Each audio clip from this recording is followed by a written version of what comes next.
Up next, the last talk of the entire hackathon. Liam's going to talk about counterfactual and state channels, presumably.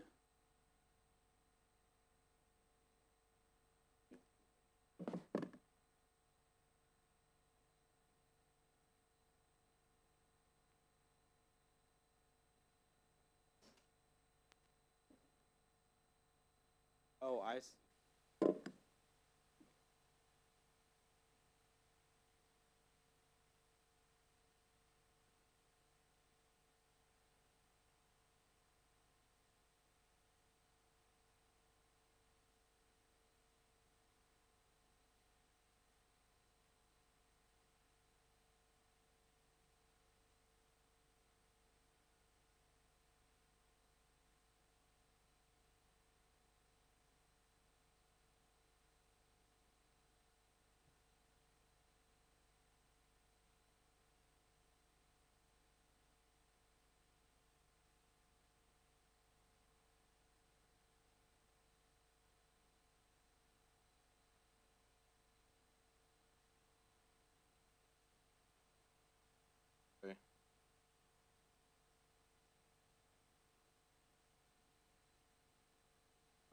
Okay, I'm gonna try and go through. I do have, might need to charge in a bit, but I'll try and go through anyway.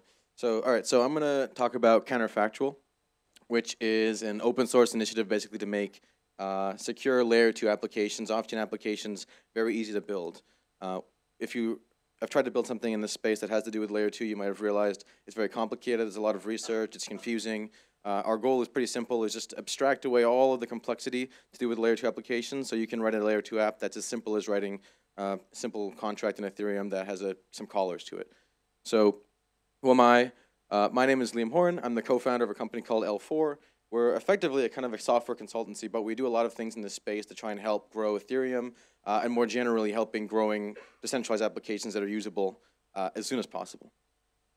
So what am I going to do here? I'm going to give a quick overview of what generalized state channels are, because it's kind of this fancy buzzword that people don't always have a good understanding of.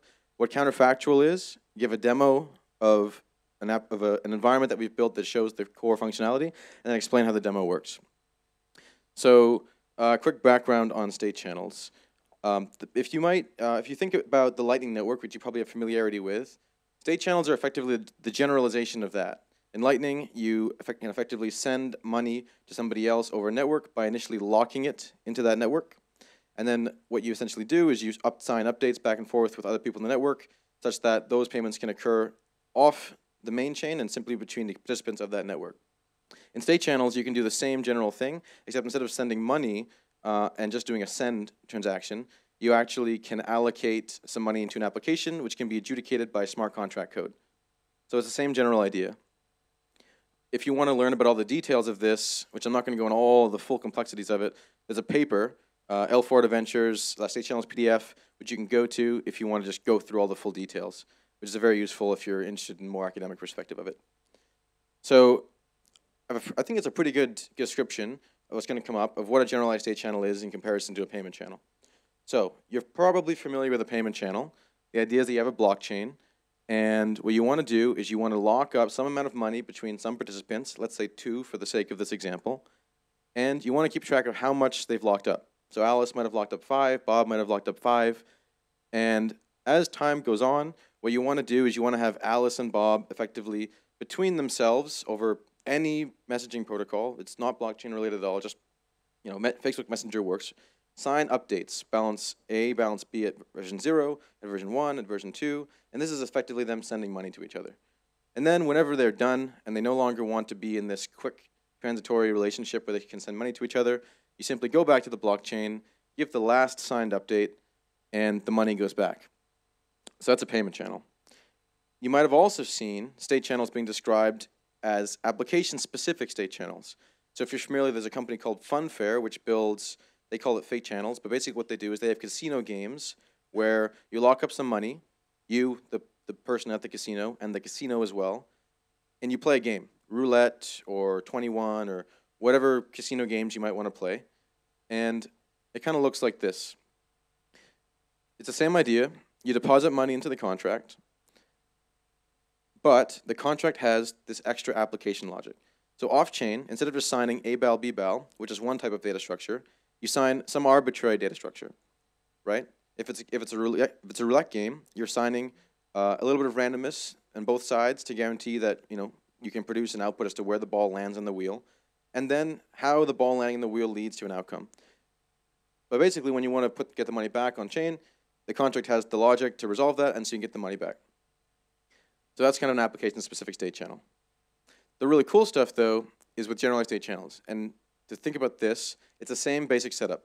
Alice puts money in, Bob puts money in, and at this point, everything's the same. But as time goes on, what you want to start to do is try to create brand new applications underneath the state channel, not necessarily pertaining to just one application that's been defined in the contract, but an application which you define while you're off-chain itself. So the idea is, it's intuitive if you think of it in English, Alice and Bob share some set of money between themselves, and they want to reuse that pool of money between themselves for arbitrary applications. So they have one application that they could do it for, or they could do it with a second application, and they want to do it with the exact same money that they've allocated, right? You can think of this intuitively. If you're out with your friends one night, and maybe you go and get food together, maybe you go and grab an Uber together, you've kind of pooled your money for that evening because you just want to move the evening along. And so you want to be able to use multiple applications while you're together. You don't want to necessarily commit everyone's money for one app and then commit to another app with an entirely new kind of entrance transaction. You want to just pool your money and reuse it for different applications, if that makes sense. So that's a generalized state channel. And then if there's ever a case when you want to get the money back on chain, you can just put the latest state back on chain and get your money out. There's some optimizations to specifically how you do that, but this is the general idea. By the way, as I'm going through this, please just feel free to throw questions out if there's anything you want to go in more detail on. But this is the general idea. So what is counterfactual? The first thing that's important to note is that we're not a business. There's no Counterfactual Inc. There's no token. There's nothing to do with that stuff. We're literally just a GitHub repo and a handful of passionate people that want to build this technology into a reusable framework that others like yourselves can use at hackathons like this one to build applications much faster. The mission, as I've stated earlier, is effectively to change this weird dynamic of everything being way too over-the-top complicated and weird cryptographic primitives and timeouts and challenge periods that you have to think about, and just make it so you can write your application, get it to users, and figure out how to make it more usable and more interesting for their lives. So now we get to the cool stuff, what specifically it is that we've built. So there's three core pieces, but it's more like 3 core layers and 4 core pieces of technology or specifications that we've done. So I have a cool diagram here that I'll walk through, and I'm going to go through all the details here to make sure everyone's on the same page. We've done these 3 layers. First of all, similar to how Web3.js and more generally, client-side APIs allow you to interact with the blockchain, say for example the JSON RPC that MetaMask exposes, we're building an application layer library that lets you interact with layer 2, lets you interact with your funds that you've deposited with your peers, the same way that Web3.js lets you interact with the funds that you have in the blockchain. So we're building an application library for developers to build apps in layer 2. The second is because it's complicated how those applications interact, right? Because the idea is you lock money up for a fixed group of people, and then you use multiple applications. It's a complicated scenario. We needed to devise a protocol that you and your peers speak to each other with that allows you to guarantee that you're doing things like installing a new app in a safe way. So we've designed that protocol. If you want to see that part, it's at specs.counterfactual.com, and that gives you some security guarantees about these types of things that you can do with it. Third, we've designed this client node software. So what that just means is we have software running. It's a TypeScript library at the moment, but we have software running that implements those protocols, right? The protocols are just the specification of how you speak to your peers. The software we've also written that can run in browsers or in other environments lets you communicate to those peers using software. And finally, because state channels are a layer 2 protocol, and for all layer 2 protocols, if you want it to be trustless, you need to have a dispute resolution layer, meaning that if I sign a message and send it to Bob and Bob doesn't reply to me, I need to be able to get my money out. We've also implemented an entire state resolution layer on the Ethereum blockchain that lets you get your money out. And effectively, the protocols define what you need to be signing back and forth so that you can use that layer. Does that make sense? Does anyone have any questions at this point? All right, cool. Sorry? We're good? Cool. Demo. So I think I put a YouTube video embedded here. So I'm going to show a very quick demo. See if I can go full screen here. So I'm going to show a very quick demo, and then I'm going to explain the demo afterwards. But this is an example of the type of experience you can have using the technology that we've built, and how it will extend in the future, which you can get the idea of as I go through. So I'll give a bit of context here before I jump into the entire thing. The idea here is that we have built a website. So this is itself kind of a dApp. It looks a little bit like what a wallet would look like. It looks a little bit like what a wallet would look like, where you can go to this website, you can create an account. What it's going to do is it's going to ask you to register with the website, deposit some of your funds, effectively in that graph I showed you earlier, depositing money into that contract off-chain, where eventually off of which you're going to branch new applications. And then you're going to see that you're going to be able to run any type of application within this context. So the idea is put money in, run any number of applications, and you're going to see what that looks like. So this is this website. The first thing you do is you create an account. So this is just essentially authenticating with a server. The second thing you do is after you create your account, the server's going to get a message saying, okay, this is a new user that wants to authenticate with my service here, and I'm going to create a state channel with them. Okay? So this service in the background is going to create a state channel with you. So it's not necessarily you and your buddy, it's you and this service. And you're going to see why that's important in a second.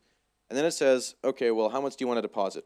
And I put in how much I want to deposit, and then when the state channel is created, I will deposit, and then the service will also deposit an equal amount. And I'll get to why that's important. So I put in how much I want to deposit, and then at the moment this is demos from Robson, so there's a bunch of confirmations that need to happen, and it takes time. But eventually, once the state channel has been created, which is a contract on the chain, it'll prompt you and say, hey, the state channel is created. It's now your turn to deposit. So put in some money. In the case of this demo, we're going to put in some ETH. It could be anything you want. It could be a token. It could be anything at all. Any state at all in Ethereum. But let's say it's ETH right now. So it sends me a MetaMask. It asks me to send a MetaMask transaction. I go to there. I click it. I send in the money. And then we wait a bit longer, because now what's happening is I've deposited my money into the state channel, and then the service is now depositing their money. So again, this takes a little bit of time because you have to do it synchronously. I go, and then the service goes. So just bear with the block times here, which you can kind of see takes a little while. But then once you've finished, you've deposited, they've deposited, everything's good. You're now in the situation where the UI shows you a bunch of applications you can open. And so you saw there just a second ago that there's tic-tac-toe and there was a dice rolling game. These are two entirely different applications, two entirely different sets of application code that it offers to you to play. And interestingly, what it's going to say is pick a bet amount. So this is how much do you want to bet on this game. And what it's going to do, you're going to click play. It's going to wait a couple seconds, and all of a sudden, boom, you're in a game. And what it's done is, because this service is offering it to many different people, it's connected you with another person connected to the service for a real-time game of tic-tac-toe, 100% collateralized by you and the counterparty, essentially, and trustless. So you can just play it. It's not instant yet. The UI could make it instant if you want to do that. But effectively, you're playing a game with no transactions against another user, every update of which is 100% trustless, backed by the blockchain. And it's all fun. You won some ETH. And you've actually gone ahead and just essentially accepted a payment of 0.1 ETH for having won a tic-tac-toe game, which the interesting part is it'd be literally arbitrary EVM code. And I should have recorded this demo with a few more games so you can get the idea. But the idea here is this is a service that lets you put money into layer 2, and then with anyone else that's put their money into layer 2, play any arbitrary EVM-compatible game 100% trustlessly, which is pretty cool. And then, I think in this video I do it, and then essentially what you can do after that is go ahead and get your money out and bring it back to the main chain, the 0.1 of which you just got out of thin air, essentially, in layer 2, and use that for some other thing, like CryptoKitties or something like that. So yeah, that's the demo. Yep. Mm-hmm. That's right. That's right. So I have a slide which will show that briefly, but it's an important thing to note that there's no fancy go to chain with the state, wait a time up period, all that stuff, if everyone's cooperative. If they're not cooperative, that's a different discussion. We have the protocol and the resolution layer to deal with that. But if everyone is cooperative, which they're incentivized to be, this is the experience. It's just instant. And all you've done is you've deposited, you've withdrawn. Layer 2 is simply a deposit withdraw API if everyone's cooperative. The incentive is just to keep moving things along, probably because you're going to want to reuse that same channel with them again in the future. So, great. How do we go to the next slide?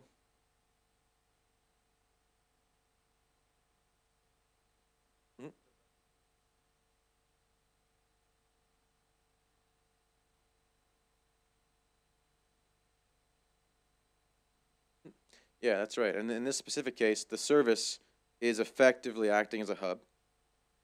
And you'll see in a second how it was able to do that. But basically, it wants your business. It wants you to keep doing that. So let's dive into what we just saw. And again, please feel free to ask questions, because I've found over the past year working on this stuff, it always skips people's minds, like the subtle details. So please feel free to ask questions.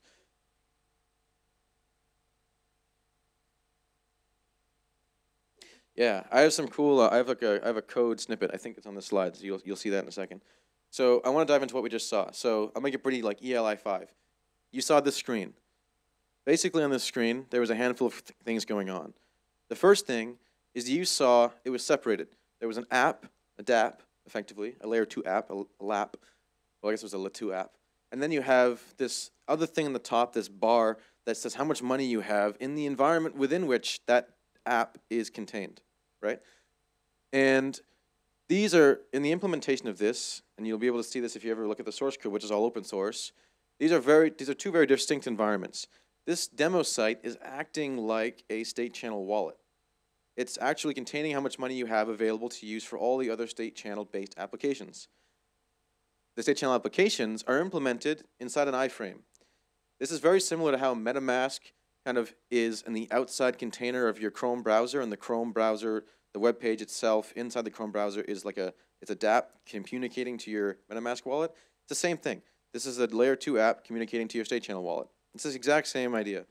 The only thing is we didn't write a Chrome extension because we want you to be able to go to the website and just play around with it. But that's really the only reason. And so it implements this API like that I was alluding to earlier that lets the DApp communicate to this other environment using basically the methods on the client node software that expose, intuitive APIs for what you can do with this layer 2 environment. You can install an app. When it's installed, meaning you've proposed it, you've signed it, your counterparty signed it, which is the general state channel mechanic, it gives you an event, hey, this app's installed, and now render.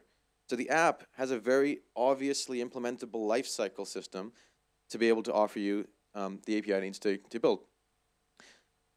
You may have noticed also that at one point MetaMask popped up because, like I said a second ago, you need to deposit money in, and if you want to withdraw money out, you have to communicate to some wallet to send the transaction to the chain and get your money out.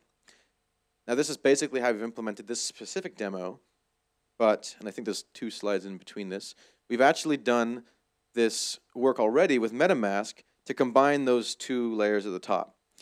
So what you can imagine is that instead of MetaMask being this separate thing, it's like a layer 1 thing, and then our like iframe demo website being a layer 2 thing, why don't we just make this one thing? And so we've already begun working on this with MetaMask. It's basically what you would imagine, right? MetaMask itself is already a wallet. It already has a mnemonic inside of it. It already has a private key inside of it. Why don't we just build it inside MetaMask? And so you can imagine, well, not even imagine, you can see, this is what the demo internally that we're working on looks like right now. You just open up MetaMask. They have a web page UI now. And you can do all the exact same stuff I just showed you. You don't need to go to our website initially. It'll use the exact same mnemonic. And so you have kind of layer 2 features within your layer 1 wallet, which a lot of cool stuff is possible with that. And I just wanted to hammer home one point a second ago about this API. This is literally what the code looks like. So that tic-tac-toe thing you just saw is a React app. It's literally, we git clone, create React app, and we ran the script. And it's very simple. When you click X in the corner, it calls this take action method. What's the X, what's the O?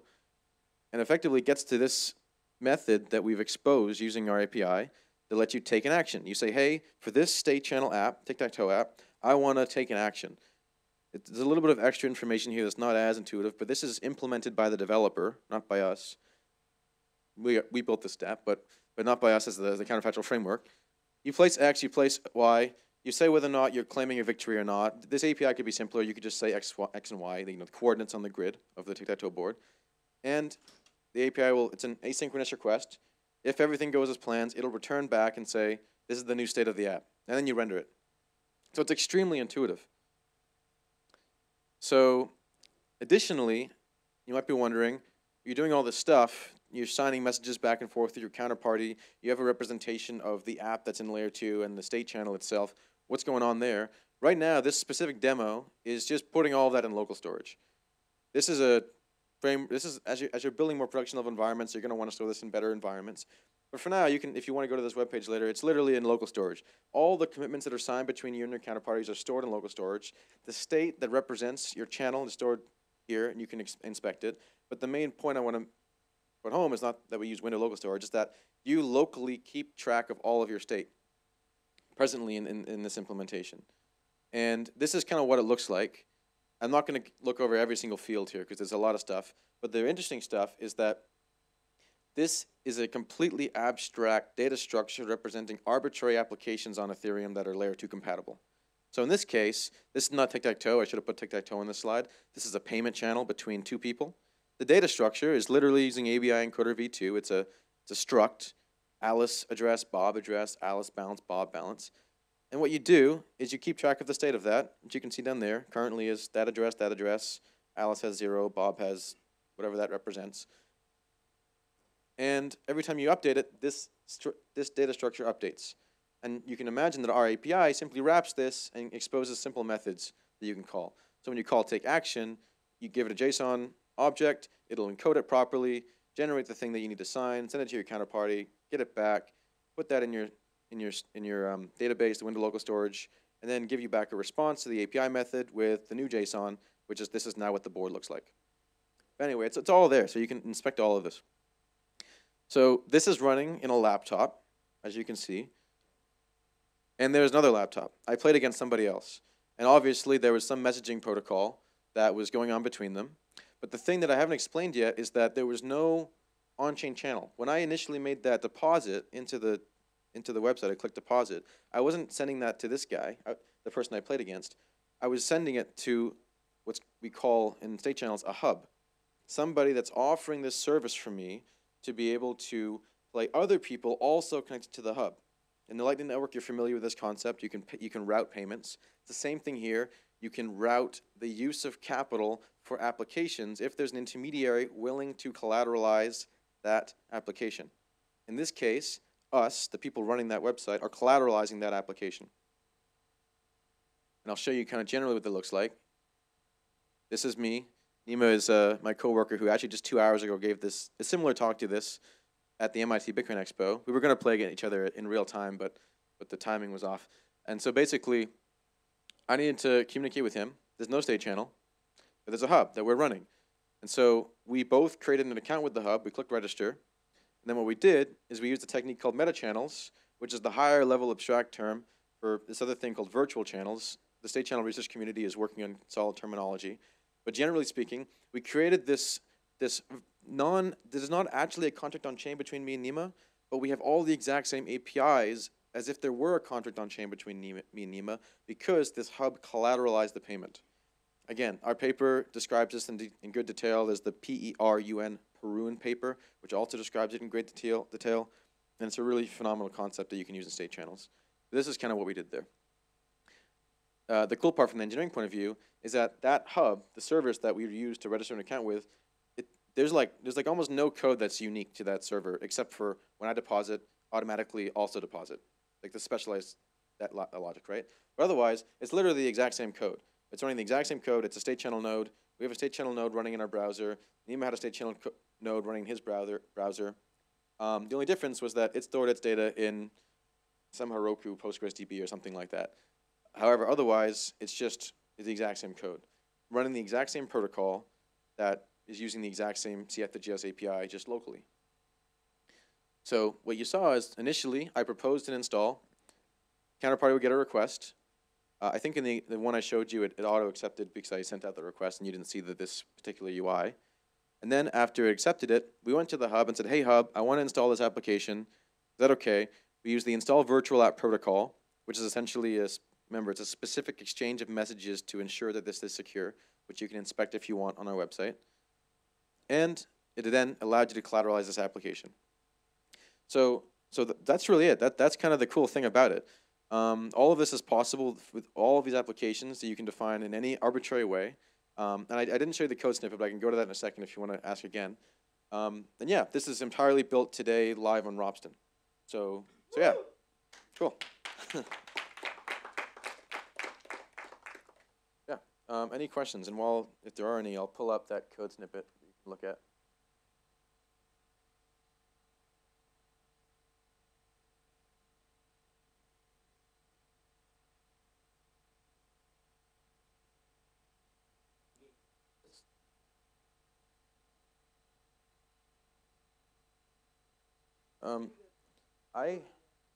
So this is more of a speculation question. I think that probably web-based state channel games aren't going to be the big thing that takes over the world. I think there are a lot of interesting things that you can do between bots.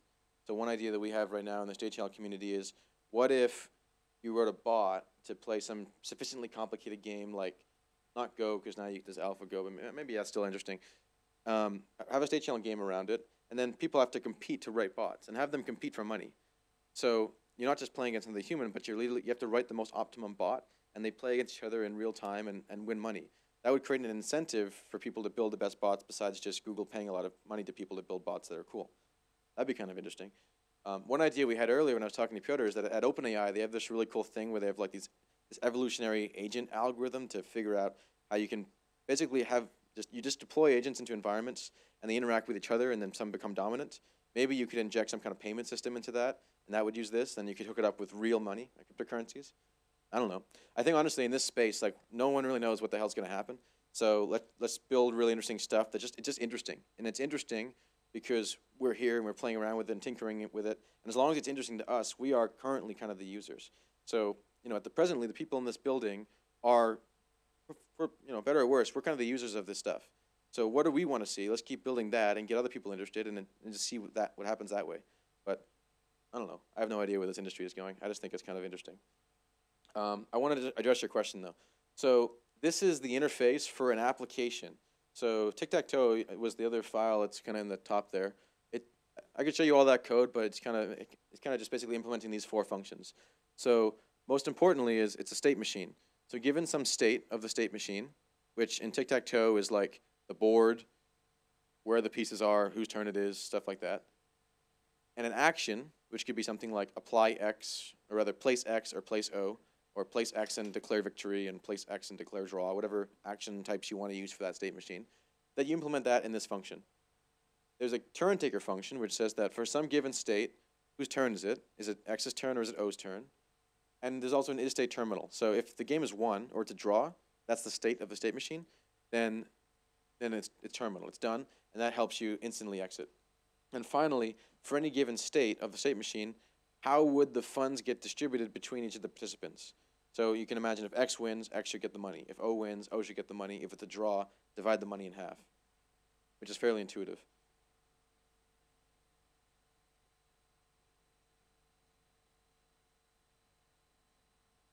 Yeah. Yeah. Yeah. Yeah. So we have a bounty up if anyone wants to write a client-side EVM JS interpreter that's built into Ethers. Richard Moore from Ethers might beat you to it, but we really want that because you're right. What happens when I click X, like literally when I click X in my browser, what happens is it says, okay, here's the contract for tic-tac-toe. Do an ETH call to the contract with the current state of the board and the place X function, this function, return back the result. Because it's a pure function, there's no gas cost. This is I'm just running code. It happens to be the case I'm running it on some other node. And then it gives me back the new state of the board and then I render it. That sucks a little bit because then I have to call some other node. just to run code. But the only reason I do that is because there's not a good open source JS-based EVM interpreter as of today. Maybe in like a month there will be. There are some ones that are out there, but the API interface is not that great. That's literally it. But in the case of a dispute, then yes, this contract's on chain, and the contract that adjudicates the dispute would call into this contract. So it needs to be EVM compatible. Yeah. Cool. Yep.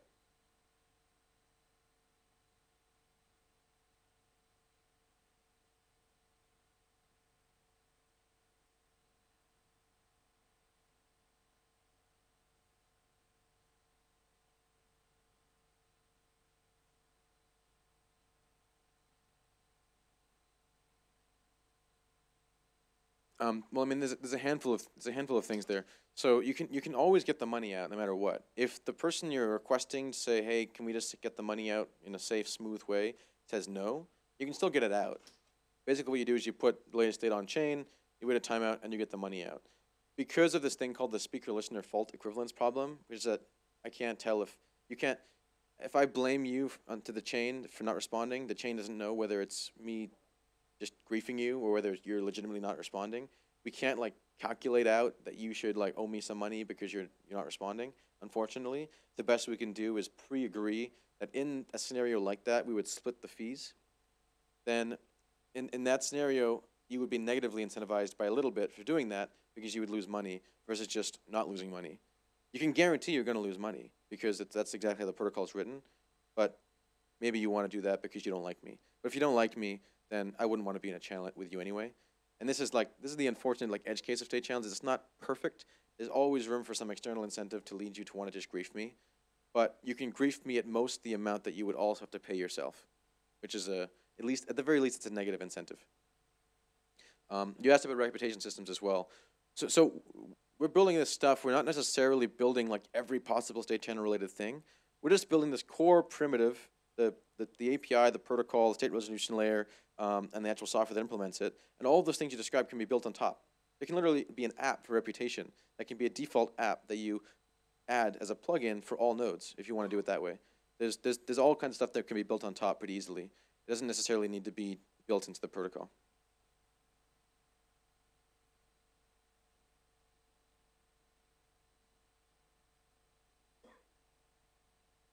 I mean, yeah, theoretically, if someone had something of value that you pre-agreed to that in some circumstances like that you would distribute, then sure, but you still wouldn't be able to prove whether you're lying, whether you're griefing me or whether I'm griefing you. And so at best, you could just divide up the reputation loss in half, which is a bit of a griefing vector anyway.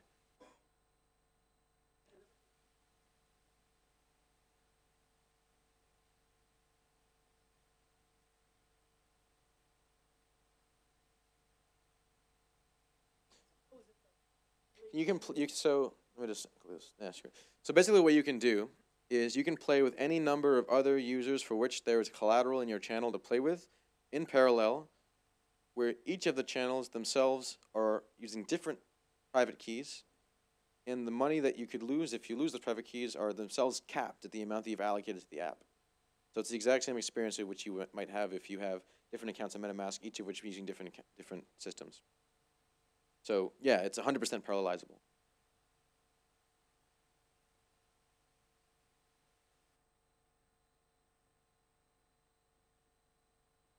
Yeah, so the protocols that we've devised require that you don't double spend effectively, right? So if I'm with a group of people here and I want to play 6 different applications, I can't say to all of them, we're going to play these 6 apps, because the protocol that's that I'm running and that you're running, simply there's no way to get into that state. It has to be you accept and then my state updates to the new one and then the next 5, one after the other, accept. However, when you've done the installation of the applications, updating the state between each of those 6 people can happen in parallel. Cool. All right. Thanks so much, guys.